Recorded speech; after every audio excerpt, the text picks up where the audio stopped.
In this video, we're diving into catastrophizing, that mental habit where we expect the worst-case scenario in every situation. It's actually a great way to make yourself anxious, depressed, and ruin your life. But don't worry, I'll be sharing 3 healthier ways to tackle it. To illustrate catastrophizing, let's start with a quick story.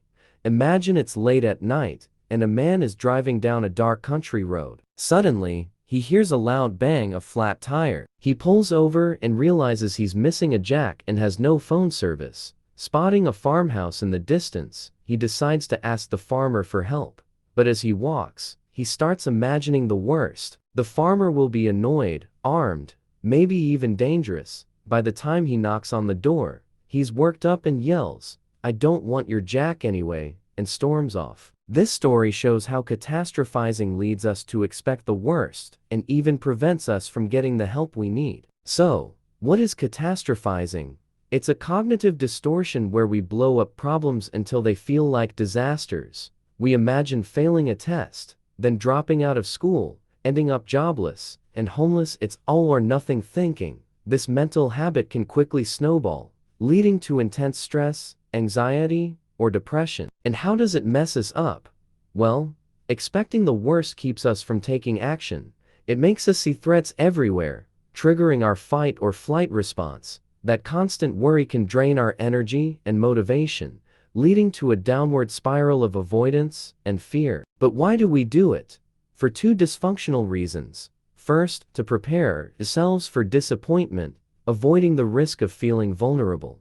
Second, some people think fear will motivate them to work harder, though in the long run, it leads to burnout and anxiety. So, here's how to start breaking free from catastrophizing. 1. Get a good night's rest. Sleep restores resilience. When we're well rested, we're better equipped to handle life's challenges. 2. Accept uncertainty. Life has risks, but instead of avoiding them, learn to accept discomfort as part of a full life. Reframe anxiety as something you can handle rather than a threat. 3. Set positive goals. Instead of focusing on what you're afraid of, aim for what you want.